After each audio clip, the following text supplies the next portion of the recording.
kemudian gereja di Bere jam 8, bertemu dengan masyarakat Bere sana yang sedang membangun gereja besar.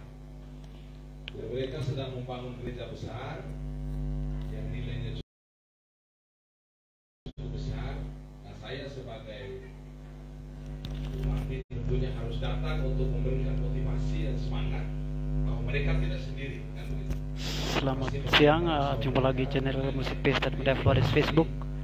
Saya menyiarkan secara langsung kunjungan Bapak Bupati Ngada Andres Paru di Kelurahan Susu. Tampak Bapak Bupati sedang memberi arahan di hadapan umat masyarakat di Kelurahan Susu. Setelah dari situ saya ke Utoseko tadi. Ya, ke Utoseko. Habis dari Utoseko baru ke sini ya. Jadi sekali lagi main haji, ada 3 titik ya. Saya harus hamparin semua. Yang saya hormati Pak Lurah, yang saya hormati Pak Kadis PU, saya hormati para tokoh. Saya di sini ada Pak Markus, Bapak Alfred. Bapak Alfred itu dulu satu kantor dengan Bapak saya. Cerita Bapak saya itu Bapak Alfred ini orang yang paling hebat kalau kerja. Tepuk tangan dulu. Ini juga di depan saya lihat teman-teman saya semua dulu sama-sama STM ya. Mantan poster dulu. Mari kita dengar hari ini juga ya. Istri saya tadi sudah mau pulang. Dia bilang saya pulang ke rumah juga daripada saya tidur-tidur, kemudian saya ikut saya. Saya ayo ikut lah. Ya, Ibu Noni ya, Pak Pin, di belakang ada Pak Leo sana ya. Saya tokoh-tokoh lengkap semua. Singkatnya pada Kelurahan Susu yang saya hormati ibu-ibu sekalian. Pertama-tama tentunya kita bersyukur hari ini hari Minggu ya, kita bisa bertatap muka. Ya bersyukurlah karena Kelurahan Susu yang kedua ini. Yang pertama kemarin di rumah Ibu Noni dan hari ini di sini lagi. Luar biasa, tepuk tangan dulu. Saya memang senang sekali bertatap muka dengan ibu-ibu sekalian karena memang banyak hal yang perlu saya informasikan. Informasikan baik itu berkaitan dengan pembangunan juga hal-hal lain ya berkaitan dengan bagaimana ke depan kita ya untuk membangun Kabupaten Ngada. Nah hari ini mungkin ada 2 hal yang perlu saya informasikan kepada kita semua.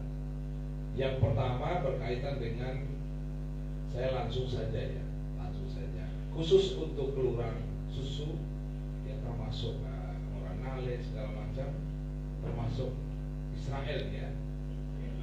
Israel ini satu bagian dari tak terpisahkan, benar tidak? Saya kemarin beberapa hari lalu itu saya kunjungi di atas di Desa Baru, Desa Buhuka ya.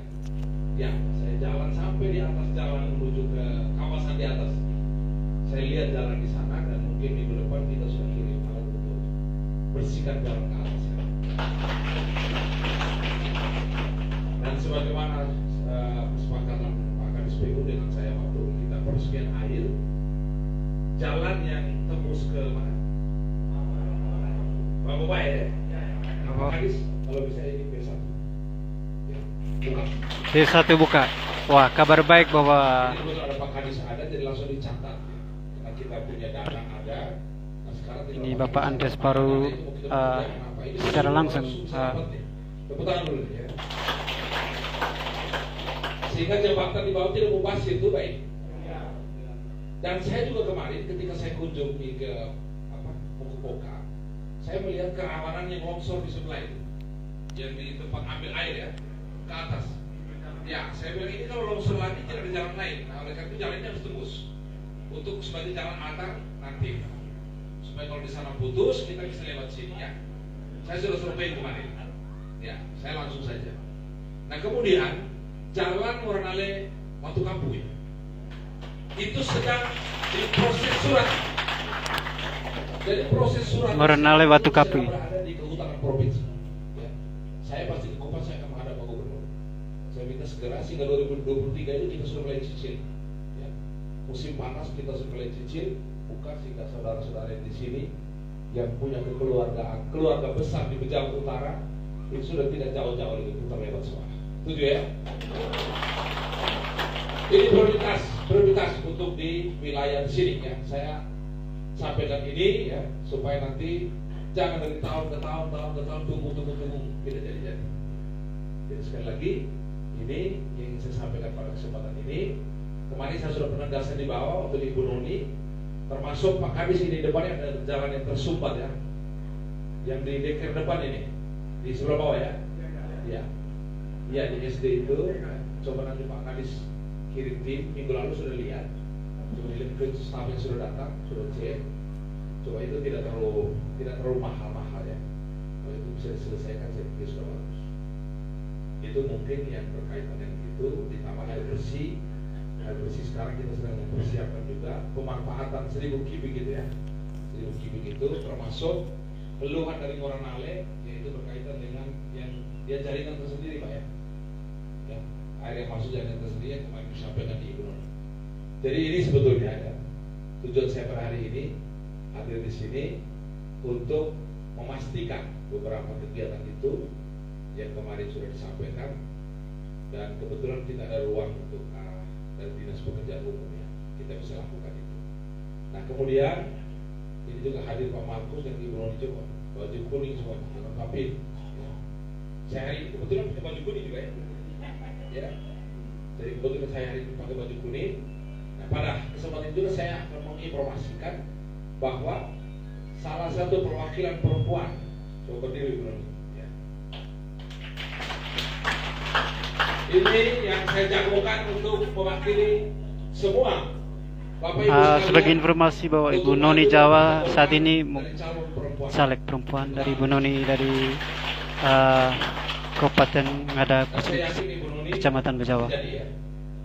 Jadi momen ini adalah momen yang didukung oleh orang-orang yang betul-betul menyuarakan itu dengan hati nurani, ingin menyampaikan aspirasi betul-betul dengan hati nurani tanpa memperhitungkan kepentingan.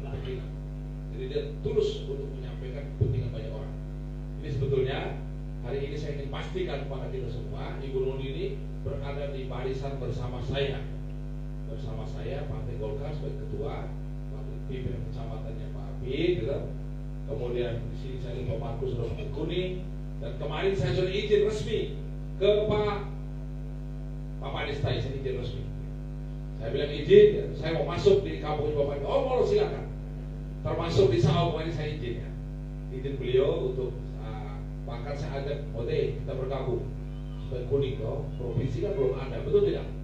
Nah, coba keluarga sampaikan dulu.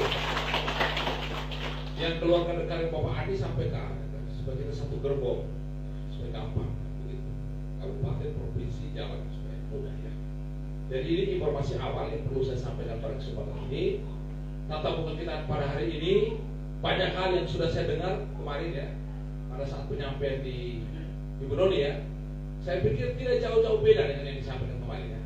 Kemarin saya sudah catat semua, dan 3 hal yang menonjol itu jalan Moranale Batu Kapu ya. Dan kalau kita mutar lewat Soa itu berapa kilo ya? 30-an ya. 30-an ya. Moranale Batu Kapu dalam perencanaan dibuka dari Kelurahan Susu menuju Batu Kapu. Jadi 9 kilo betul. Itu berapa target saya 2023 harus tembus. Ya. Bupati mengungkapkan 2023 jalannya akan tembus. Buka dulu. Jadi di hadapan masyarakat, Bupati Andres Paru berusaha membuka supaya bisa tembus. Saya di atas di Bokoboka, ya itu ternyata yang ke sana sudah ada jalan Pak. Tinggal nanti dibersihkan saja. Ini mungkin beberapa hal yang bisa sampaikan pada kesempatan ini. Sekali lagi, Bapak-Bapak sekalian, Bapak-Bapak sekalian, mari bersama saya untuk bangun Kabupaten Ngada. Ya. Dalam minggu ini juga ya kita akan bagi traktor. Dengar bahwa bagi pembagian traktor untuk Kecamatan Bejawa 6 unit. Kecamatan Bejawa mendapat 6 unit traktor roda 4. Dengar bahwa Kecamatan Bejawa ada 6 unit. Jadi sistemnya misalnya melalui daftar 2 selangan berapa, nanti traktor 6 terus sekali bergerak. Oh ini kirim ke Kelurahan Susu, langsung dia bangun, angkat, masuk ke kebun-kebun. Jadi polanya begitu. Kenapa harus di kecamatan? Karena tidak cukup 155 desa yang memungkinkan dapat traktor. Tidak cukup. Kita ya kalau 2 periode mungkin bisa semua. Tapi kalau 1 periode baiknya. Betul tidak? Nah oleh karena itu saya polanya taruh di kecamatan. Nah, nanti camat berdasarkan permintaan dari desa kelurahan, dia tinggal bergerak, ya. Misalnya kelurahan Bejawa, dia mau kerja hari ini sekian hektar, traktor berangkat 6 unit. Kalau masih kurang 6 unit, masih ada traktor yang backup lagi, ada 10 unit yang kita cadangkan. Ini maksudnya apa? Untuk menjawab kekurangan alat kita, untuk menjawab bagaimana selama ini lahan kita terlantar, lahan kita banyak ditumbuhin rumput dan sebagainya. Ini kita bisa bongkar semua. Gitu. Nah, kemudian yang terakhir dari saya, ada berita yang kurang mengembirakan. Mau dengar tidak? Mau. Jadi, banyak isu. Ya, hari Senin kemarin, Senin tanggal berapa itu Pak Kadis? Bapak Bupati langsung mengklarifikasi secara online, teman-teman. Kita dengar ini 7 hari Senin. Nah, tanggal 7 saya terbang lagi ke Kupang. Sampai di Kupang ini sudah janjian dengan Presiden Direktur Sido muncul yang namanya Pak Irwan Hidayat. Jadi kalau Bapak mau lihat televisi yang muncul jamu-jamu gitu, nah ini orang yang saya hubungi. Saya bilang, Pak Irwan, saya mau ketemu. Oke, kita ketemu di Jakarta. Ternyata begitu terbang dari Kupang, beliau telepon ke ajudan, ada kegiatan mendadak di Semarang. Jadi saya harus ikut ke Semarang. Betul? Sampai Jakarta, tidak lagi ke Jakarta, langsung pindah pesawat langsung ke Semarang. Sampai di Semarang, ketemu beliau. Saya mau ingin tahu harga jahe yang sebenarnya. dengar harga jahe sebenarnya, Saya teman-teman. sampai di pabrik. Ini Pak Bupati ternyata sampai ke pabrik. Di Ungaran. Jadi hari Selasa itu langsung ke Ungaran. Saya hari Senin ke Kupang, Selasa terbang ke Jakarta, Jakarta Semarang. Nah, hari Rabu pagi saya ke pabrik Ungaran. Pabriknya besar sekali. Jadi teman-teman, 35 hektar, ya. Bayangkan yang produk tolak angin, pegalino, terus kemudian apa lagi? Panas dalam kan? Kenana, terus apa? Kopi jahe itu sudah produk dari situ pabrik itu. Itu semua. Saya pergi sampai di pabriknya, sampai di sana karyawannya tuh ada 4.000 orang. 4.000 orang. Saya datang ke pabrik. Kebetulan saya begitu masuk di pabrik, mereka masih terima ini, ada trek-trek yang bongkar jahe. Saya bilang, sudah, kita langsung ke sana. Pak jahe. Pak Mama sekalian, saya memang sedih sekali. Saya tanya, berapa jahe per kilo? 3.400 per kilo. Oh my god. Saya mau ingin tahu persis, apakah informasi selama ini yang bilang jahe harga jatuh, terus kemudian orang tidak pernah datang beli jahe, benar tidak? Ternyata benar. Ternyata harga jahe sekarang itu lagi betul-betul menyedihkan. 3.800 itu harga per hari Rabu kemarin. Harga per hari Rabu ya, itu 3.800 ya.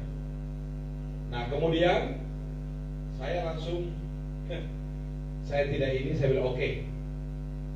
Padahal Presiden itu sudah pesan, tolong kamu bantu itu Kabupaten Ngada. Itu Pak Bupati sudah datang sendiri. Bagaimana caranya supaya bisa terima jahe? Nah, saya sudah harap nih, aduh ini bagus sih kalau dari pabrik sudah terima. Saya bayangkan harga 3.800 itu di Jawa, di pabrik. Bagaimana kalau beli di Jawa? Aduh, saya bayangkan, saya menolak. Ternyata saya coba menggali kenapa sampai harga jahe jatuh. Ternyata tahun 2019-2020 itu harga jahe itu mereka beli di sana tuh sudah sempat sampai dengan harga 30 sampai 35 ribu. Waktu itu sehingga para petani di sana tuh rata-rata hantam tanam jahe. Bayangkan 2 tahun ini jahe mulai panen kan? Jadi terjadi overproduksi yang luar biasa sehingga harga jatuh. Itu memang sudah hukum ekonomi seperti itu. Jadi saya tidak bisa buat apa-apa. Akhirnya saya coba, kira-kira ada jalan lain. Ada, akhirnya ditunjuklah ini ya, jahe sudah kering ya. Saya bawa dari sana. Saya bawa ambil contoh. Apa istilahnya, kasih iris dulu ya. Iris kasih kering. Nah, bagaimana kalau iris kasih kering? Harganya itu 38.000. Itu pun 1 berbanding 6. Dan yang lebih silahkan lagi, terus saya bilang kalau oke lah kalau kita jual 38.000 tidak apa-apa. Jadi 6 kilo jahe menghasilkan 1 kilo yang kering. Oke, tapi kira-kira bagaimana? Bisa beli dari tempat saya enggak? Termasuk mereka terbatas mereka terima. Mereka terima hanya sekitar 15 sampai 20 ton. 15 sampai 20 ton. Sangat terbatas. Sehingga putuslah harapan saya untuk jahe. Tetapi jangan berkecil hati ya. Karena dengan mereka juga kemarin saya minta supaya sekarang dalam negeri coba Pak Irwan bisa mencari pasar luar negeri. Sekarang mereka sedang mencari pasar luar negeri, termasuk bahan-bahan baku untuk pembuatan jahe. Ternyata waktu mereka kerja itu saya bilang, ini apa, ini bahan apa? Kayak kabukeri lah tuh. Mereka terima di sana. Jadi pabrik itu sementara cuci kok akar ala-ala tuh. Ini apa ini? Akar ala-ala juga diterima. Kemudian Colado Kuza itu juga diterima, diputar di alat. Ini apa ini barang itu? Termasuk ada satu alat lagi, satu barang lagi apa itu namanya itu? Ya bunga-bunga itu. Kalau kecobra, ada betul cobra. Lelak kok yang begitu. Karena saya begitu lihat loh, saya bilang ini apa ini? Ternyata itu sudah dicincang siap untuk dicuci mau digiling. Jadi banyak sekali produk itu yang bahan-bahan itu berasal dari kita. Ya. Jadi itu saya sedang minta semua, tolong kasih ke saya semua bahan apa yang diperlukan, dan saya yakin ini pasti di petani saya banyak. Nah itulah gunanya. Saya kunjungi langsung. Saya berpikir karena saking cintanya terhadap petani. Saya berpikir ini kita mau buat apa ini, Bapak sekalian. Nah oleh karena itu kita usah berkecil hati. Sekarang mereka sedang mempersiapkan mendatangkan komoditi apa yang mereka butuhkan, termasuk mereka cari pasar luar negeri untuk jadikan jahe ini dalam bentuk minyak jahe. Dan sekarang yang masih sedang dicari kira-kira pasar kita kemana. Kemarin saya dapat informasi pasar itu ada 2 tempat. Kalau bukan di India atau Bangladesh, sekarang sedang dicari. Saya pasti akan bekerja keras bagaimana caranya supaya kita bisa. Karena ini sudah banyak sekali nih, ya. Di petani sudah banyak sekali, ya. Sudah banyak. Pak Albert adalah kebun jahe. Kalau mau wilayah Kaliru, kita maksud saya di Kaliru. Saya punya di Banjarmasin 7 hektar itu jahe masih dalam tanah. Tapi mau apa? Mau bagaimana lagi? Memang kondisi seperti itu ya. Tapi Bapak Mama jangan berkecil hati. Kita berdoa saja. Siapa tahu tahun depan ini terus bilang, oh ada perusahaan yang besar butuh kali ini. Barang sudah ada. Jadi terus berkecil hati ya. Jadi jangan dulu kecewa ya. Karena ini memang situasional memang yang kita hindari. Itu mungkin yang berkaitan dengan jahe.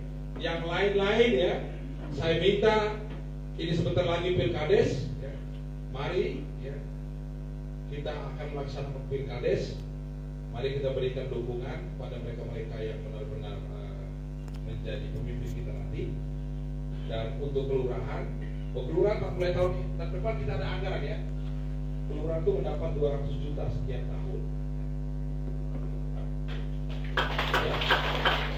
Kalau selama ini kosong ya, kosong. 2 tahun pengeluaran kosong. Jadi mulai tahun 2023 itu ada anggaran 200 juta untuk kelurahan. Silakan diatur. Nah kemudian yang terakhir dari saya itu terus siang, ya. Kita belum makan siang, mama sekalian harus makan siang, diatur makan siang, sambil makan siang, sambil ada yang mau sampaikan sesuatu, sampaikan. Jadi kita jangan terlalu kaku ya. Ada yang makan, ada yang mau sampaikan, ada yang saya mau catat, saya catat. Jadi mungkin itu ya. Sekali lagi prioritas saya adalah air, jalan ya, yang tadi sudah itu pasti saya akan perhatikan ya. Jalan, karena saya lihat ini Bejauh Utara hampir sebagian besar ternyata dari sini ya. Ya. Termasuk sawah di sana ya. Saya coba mempelajari, oh ternyata luar biasa ya. Kemarin tuh ternyata makanya Pak Anies kemarin menang di sana ya. Tepuk tangan dulu. Luar biasa. Terima kasih, saya pikir itu saja. Selamat siang, Tuhan memberkati. Kita tepuk tangan sekali lagi dulu. Ya. Ada beberapa poin yang saya rekam. Harap harga jagung menurun, tetapi tidak menyurut semangat jual untuk masyarakat menengah. Kita teruskan dulu. Ya. Yang kedua, Bapak Bupati menyampaikan P1. P1 itu berarti tidak bisa dikampungkan lagi. Itu ngoronale batu kapur. Tepuk tangan lagi. Ya. Yang ketiga, Beto Baso. Memang sungguh sangat luar biasa. Ketika ada hajat di kampung sebelah, longsor, kami orang Bolonga, kadang motor taruh di sebelah, kami menyeberang jalan kaki. Sehingga ketika Bapak menyampaikan hal ini, kami memang luar biasa. Ya. Tadi ketika saya merekam bahwa terjawab semua apa yang kita mau omong, kita omong apa lagi? Ya? Kita omong apa lagi? Nah, saya rasa laut Ibu Nori omong ide, di sini juga kita omong ide. Artinya mungkin bagi orang yang belum mendengar, ya tapi kami yang mendengar macam sudah ini. Tetapi seperti Bapak Bupati sampaikan tadi, ada seksi, tetapi memang benar Bapak Bupati temangin. Ya sudah setengah 3 ini, sehingga ya masih buka seksi untuk kita perlu tanda jawab. Yang terpenting jangan pakur dulu. Bapak tinggi sambil kita makan minum. Tapi ingat jangan sampai kita ada alkohol terpapar itu, ini bahaya. Mudah-mudahan jangan bawa. Ini mungkin Bapak Bupati, mungkin kami bisa beri kesempatan untuk Bapak Joni Kepala Kadis untuk menyampaikan sesuatu. Bapak Joni, ini teman kerabat kami punya bos. Baik, selamat sore semua. Bapak Bupati dan Ibu, Bapak Lurah, dan Bapak semua nama. Kenapa hari Minggu kami harus keluar? Benar, karena waktu kami terbatas. Terus terang ya, Bapak semua dengan COVID ini, terus berdampak pada kemampuan keluarga. Makanya butuh kita kerja ekstra. Kalau kami harus diukur dengan satu itu kami sudah. Tapi ada bilang begini, semua pasukan PU keliling. Dia harus sumbangan di mana, yang sampai ada genangan di mana, di kota, utama di kota. Dimensinya sangat kecil sekali, tapi hujan sudah dengan sekitar 700 sampai 600 meter per tahun masih banjir. Makanya Bapak Mama kalau ke kota sekarang tidak ada garis saluran, itu antisipatif. Ya. Terus berkait dengan rencana kita membuka jalan dengan batu kampung, lalu itu prosesnya karena ini masuk di kawasan hutan lindung dan cagar alam. Saya sudah ketemu dengan KSDA yang melakukan cagar alam dengan hutan. Kalau dibawa di mereka hutan itu untuk kewenangan itu gampang. Kalau sudah asli mereka itu kementerian. Kenapa dari tahun ke tahun? Dari tahun ke tahun masyarakat butuh tapi tidak eksekusi. Karena ini untuk orang hutan tahu itu RTK 142. Jadi itu tahun kita 142 itu milik hutan. Jadi aktivitas apapun dibawa itu mereka tahu. Harus punya ada udara. Jadi kemarin-kemarin kalau tahun lalu banyak sekali penduduk hutan. Laporan itu masuk nah, untuk kepentingan masyarakat. Tapi kita berproses. Nah, ini butuh waktu. Nah, contohnya kemarin begini, dari Bajo ada pembangunan POP Pusat Renyo. Itu karena bangunnya di kawasan hutan di Bajo, maka ada berganti atau tidak. Itu memang orang hutan. Tapi ada kompensasi yang tidak ada. Ya. Kompensasi tidak ada. Jadi untuk pembangunan jalan memang tidak sudah ada itu. Nah, pada saat sering gabung teman-teman kebetulan yang tangan itu kan sama saudara Charles Bago. Baru kan jembatan terus masuk betul Bago. PPK itu Charles Bago saudara. Baru jembatan betul masuk betul Bago. Tahu. Masa berbangun jalan terus menjadi langsung tepi. Baik. Untuk itu saya mohon Karena yang kami hadapi di lapangan itu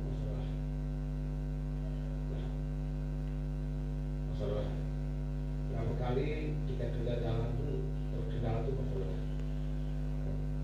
Itu mohon bantuan dari Lurah atau belajar.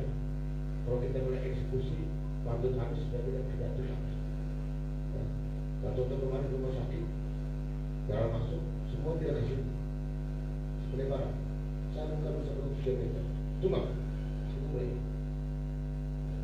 Karena memang masyarakat yang memiliki lahan, masyarakat punya hak. Tapi pemerintah yang mengatur. Ini yang undang-undang pemerintah mengatur supaya coba kita dari bidang. Makanya kemarin ketika Pak Bupati menyampaikan membangun rumah sakit di Klaten, orang dari mana pun dari kemudian datang. Ini sudah pas. Orang kemudian kenapa? Daya